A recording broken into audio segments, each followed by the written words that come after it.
You gotta come up higher. You have to raise your standards. You have to stop tolerating lower things and allowing lower things. It's the little things that destroys the fruit, destroys the crops.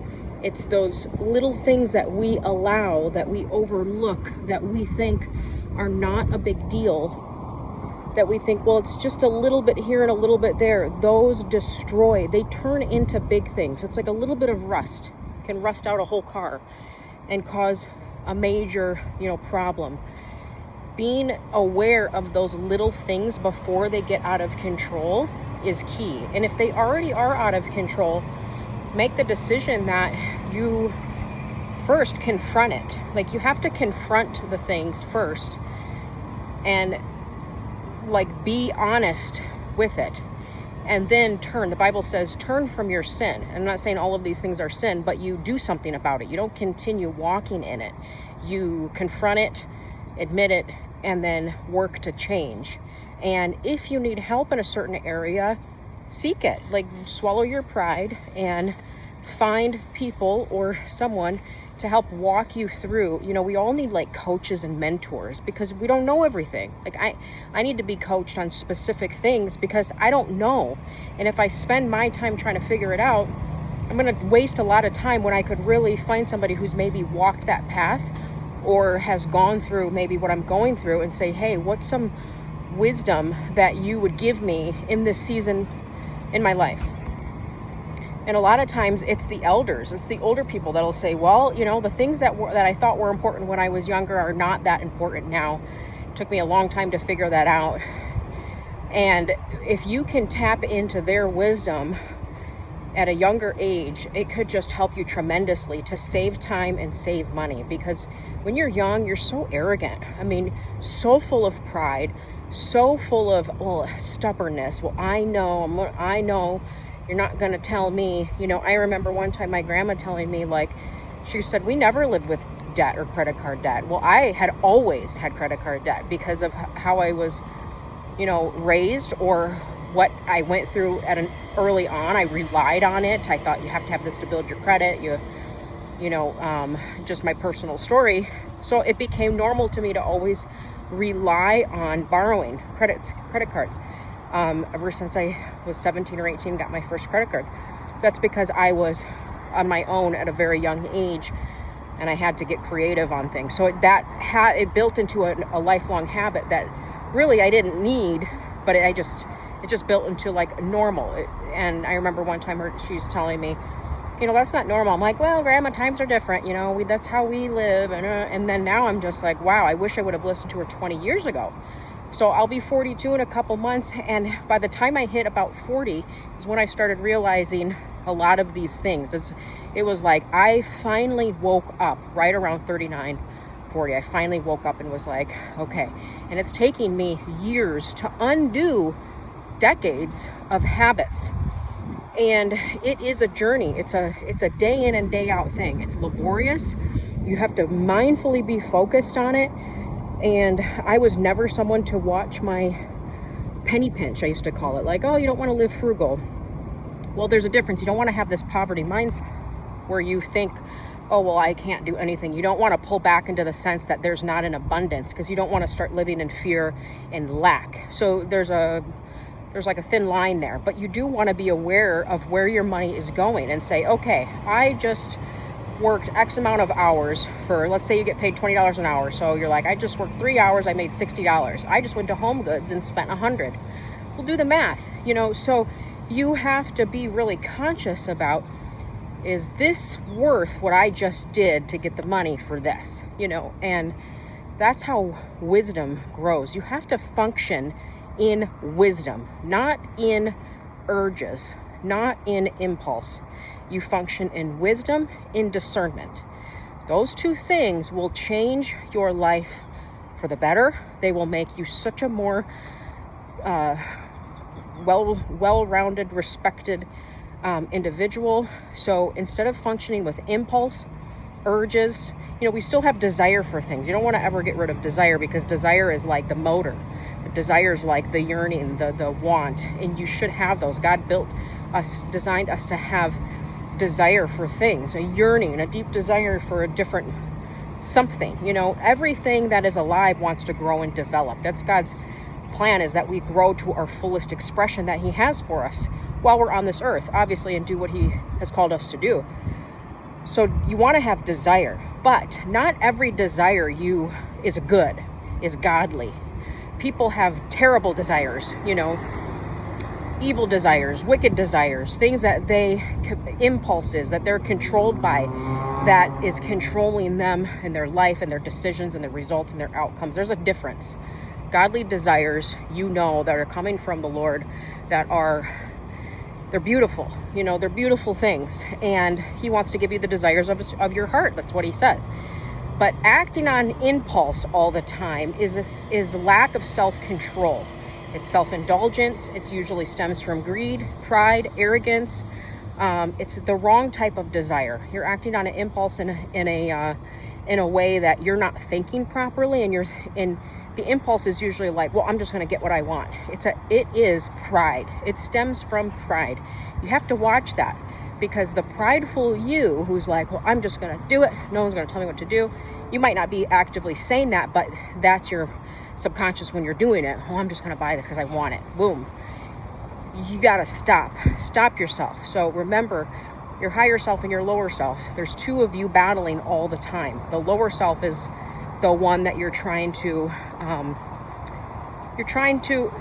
just come up higher, and not every decision is going to be this top of the line best decision. You don't want to stress yourself out because you're like, I'm always striving to be best, and if I failed, then I feel terrible. You're never going to be perfect, so if you don't reach the perfection, you can't seek perfection. If you don't reach it and then you feel lousy, you have to give yourself some room for grace, some wiggle room. So it's a journey, it's a walk, and it's a hard thing, because sometimes you're not going to be perfect all the time. That's okay. Keep going. You mess up, keep going. Like, you make a mistake, just keep going. Put it behind you. Learn from it. Take note of, how do I feel after I did that or made that decision? And it's a really good lesson for your kids too, because they might want something, then after they have it, they feel like junk, whether it's food or sweets or whatever. So you learn from it and you just keep moving. You can't beat yourself up over what you did or didn't do yesterday or a week ago. But you can choose to make better decisions every single day. Every day is like an opportunity for something fresh and new. And so, the past is in your imagination. It's done. It doesn't even exist anymore. What was is done. So, and you can't always be in the future either, because then you're far out somewhere that doesn't exist either. You're like way out somewhere. That's this future you that's not here. You still have to be mindful of the present. God wants you to walk in the present. And that's why it's so important to remove the garbage and the junk and the distraction and just the noise, the nonsense. I call it nonsense. It's all nonsense. Remove that. Clear. It's like this cloud of nonsense all around your head and your body, your whole being, your day. Remove that so you have some clear pathways, and so you, so you can function in this simple, controlled way without being so overly stimulated and so overly distracted. You know the things. We all know what those things are, and we have to remove. Like, for example, I was saying yes to too many collaborations. For whatever reason, I was saying yes to them. It was, most of the time, it wasn't stuff that I needed, but I liked. So last year I did that a lot. And then I realized I am overloaded on having to produce content for companies. Now, if you're only following me on YouTube, you're probably like, well, I don't know what you're talking about. Well, my Instagram is where I do most of my work. 90% of my work's done on Instagram. And I built it to over 100,000 followers organically. So it's taken a lot of work, a lot of time. And I work with a lot of different companies, and I promote products that align with my values and align with this organic, modern aesthetic. So I was saying yes to too many companies until I got to the point where I'm like, I'm being overloaded on saying yes to too many companies. Now, if it's something that I need or that it really aligns with the values, they're paying me well, then I'm going to obviously do it. But I was overloading myself to where every day I'm like, I have to do this. And I was feeling too much pressure. And so I slowly started kind of phasing out. I thought, if I don't have to produce every single day. Like, I'm giving myself that command, and I can change the command anytime I want. So you can adjust it according to what works for you in whatever season you're in. If you're like, I'm going to be at the gym 7 days a week, well, maybe give yourself 4 days, so you're not being so super strict on yourself. Make sure the goals are obtainable and you're not putting so much unnecessary pressure. You want to make sure that you're still enjoying the day-to-day. But if you're in a season, I call them burst seasons. If you're like, hey, this is 90 days and I'm just going to push. Well, I would never stop anybody from doing that, because I personally think you can make a lot of headway if you are just focused for 90 days and you crank out whatever you got to crank out. I mean, you could write a book, you could launch a business, you could change your whole physique, you could change your whole life, you could probably learn a new language. I mean, if you were just focused on whatever it was for 90 days and you were obsessed for that 90 days, that's great. And a lot of people will say, well, don't be obsessed or don't do that. Well, you should, because if you're really tapped in on something and you're really plugged in on something, it's better to go all in on that thing for that short period of time and then give yourself the break after that, instead of just a little bit every, I'll do a little bit every day or whatever. Again, whatever works for you. Personally, I like to go all in when I'm in something. But you have to know what works with your life and the seasons that you're in, works with your body, with your health. And again, whatever season you're in, it's going to look different. So you have to work with that. And some tips for a simple, organic, modern life that you can tap into anywhere. Doesn't matter where you live, how big, how much money you have. It's a mindset. The mindset is you're making intentional, mindful decisions about what you desire, what you want, what you bring in your home, instead of impulses, instead of just those actions without thinking, the gossip without really thinking about what you're saying and what you're spreading. You're stopping those things. You're not just doing what you always did. You're tapping into modern elements, simpler things. For example, you might do grocery delivery that costs you $10 more, but it's saving you time on gas and the time to go. So you're tapping into conveniences in a modern way. While you order your food, you're doing a workout. Okay, so yeah, you spent $10 more, but you're getting in a nice workout instead of going to the grocery store for an hour. I mean, that's a win. So you're paying for a healthier life instead of always thinking, a lot of people say, well, money doesn't matter, but money then ends up controlling every area of their life. So if you said money doesn't matter to me, but then money's telling you what you can and cannot do, think about it. It's the number one thing that's dictating every single thing that you do. You're not in control because you're like, well, I'm doing this because it's saving money, or it's doing this. So money ends up being in control. Now, again, there's nothing wrong with being aware about what you're spending, but if the money is the deciding factor all the time, there's an issue there, because you're allowing that to happen instead of you being in control. It's like you're not serving the money's serving you. You got to flip-flop it. So you're making the convenient decisions of saying, well, instead of spending an hour on the phone with this person gossiping about someone who's never going to change, or talking to the person who's never going to change, spending the time listening to them talk about their problems and this and that, and I've had friends that they want to talk and they act like they really want to know what's going on with you, but really they're just digging for information and they're going to expose it. Stay away from those people. I've had some really bad experiences, and they'll go expose, and it's evil, wicked, manipulative, and they'll act like your friend, while they're talking to you. Anyways, if you're spending that much time on the phone with them, even 30 minutes or an hour every few times a week, you could work out instead. You could work out, listen to some uplifting music, or listen to something that's going to, like a sermon or some type of personal development that's going to help you grow while you work out. Now you're doing two things at one time. Just like in the morning when I do my house chores. Now this is a habit that I have, which I could switch it, but I enjoy it. It's something I enjoy. When I get up and I brush and, drink my lemon water, and I like to have my salt drink, and I throw in some laundry. I remove the trashes from the bathrooms. I empty the trash. I unload the dishes. I do leave stuff for my kids. They have their own chores, but I like to do a morning reset. The morning reset helps me start the day. I wake up the house by opening the shades, lighting a candle, You do not want to have coffee first thing when you wake up. You need to give yourself protein first. Protein first, caffeine after. So I do a lukewarm cup of lemon water before anything. And then I do a Peak Beauty hydration drink. It's not an element, but it has some salt in it, and it's good for hydration. It's good for your skin. It has ceramides in it, and hyaluronic acid. I do that. I usually go to the bathroom after. Then I have a protein breakfast. Then I drink. If I need some type of energy, I'll do it after that. But as I'm doing that, I ice roll my face. I keep a little ice roller in the freezer. Sometimes I put a face mask on or a hair mask.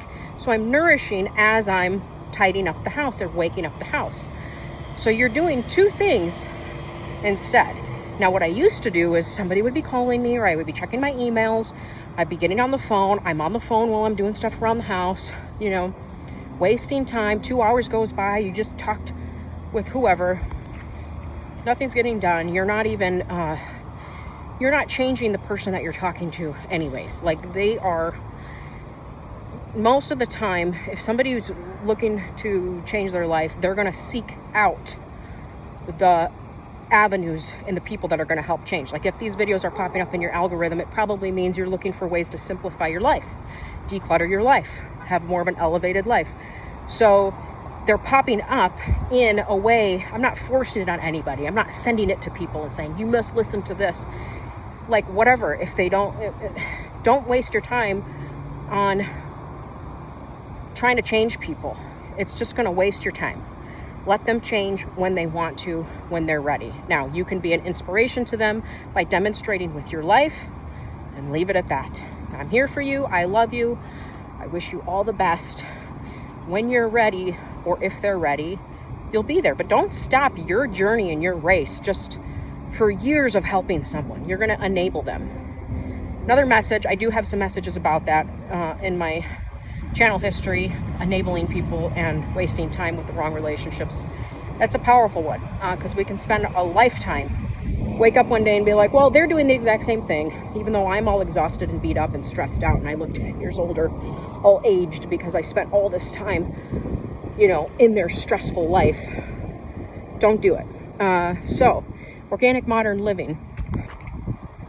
It's a mindset that you can cultivate no matter where you're at. You can cultivate it in the home, in your wardrobes, in your closet. You don't need to have thousands of clothes, hundreds of shoes, hundreds of purses that you're never going to wear.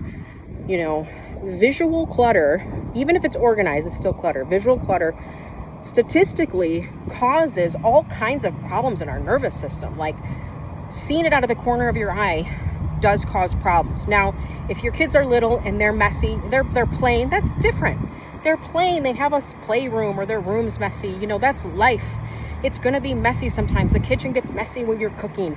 I'm not talking about having a neat, tidy home all the time. I'm talking about the overload of stuff and consumption, of the impulse buys things that you purchased that you shoved into a drawer. And later on, that drawer got packed, so you shoved stuff in another drawer. You got tons of Tupperware with lids that don't match.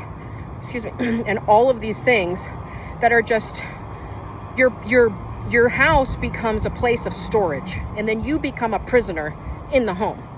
And you're paying, if you have a mortgage on it, you're paying to store your stuff. You don't own that house, the bank owns it. It's not even yours. All the money that you're putting into it is not yours until the house is actually paid off. The bank owns that. You're storing your stuff in it. You think you're winning. Like, you see the cycle here where you're just like, well, I've spent 10 years or 20 years in this house, on this house, rearranging my stuff, buying more, bringing more in. Your health is going downhill. Like, if you're sacrificing your health and your relationship with God, you are not cultivating that and spending time in the right things because you're too busy on ridiculous things, and you're not strengthening your marriage. Marriage is work. Doesn't matter if you're married your best friend or you're married your opposite. It's so much work, and it takes time and intention, and it takes so much. So you have to prioritize properly. Raising kids, a lot of work, whether they're babies or toddlers, elementary or adults or teens, whatever. It's a lot of work. So really being mindful about these other areas. Now, we all need things to do that that are enjoyable. You know, you like to watch a funny movie. There's no purpose in it except for to laugh. Well, that's still being intentional because you're watching a movie that's helping you unwind or downtime. It's just the things that you're doing over and over. The shopping therapy that you're doing every single day after work, you know, it's a habit that you're calling therapy. You know, it's like we're calling things different to try to make them look better, and it's not. It's like you're creating a curated home or a collected home. Well, it's just clutter. Most of the time it's just clutter. Call it like it is. Like, at some point we need to stop making excuses for the things we know we need to change. Like, how old are we going to be until we finally are going to be 80 and be like, oh, I wish I would have done that 40 years ago. Do it now. Don't wait another year to do it. Don't wait another 10 years. Do it now. Start now. Whatever it is, a little at a time, start now. You can't run, walk. You can't walk more than 30 minutes. Walk 5 minutes. Like, every little move matters. This is why the little things always add up to the big things. The little things done daily create your life. There's no doubt about it.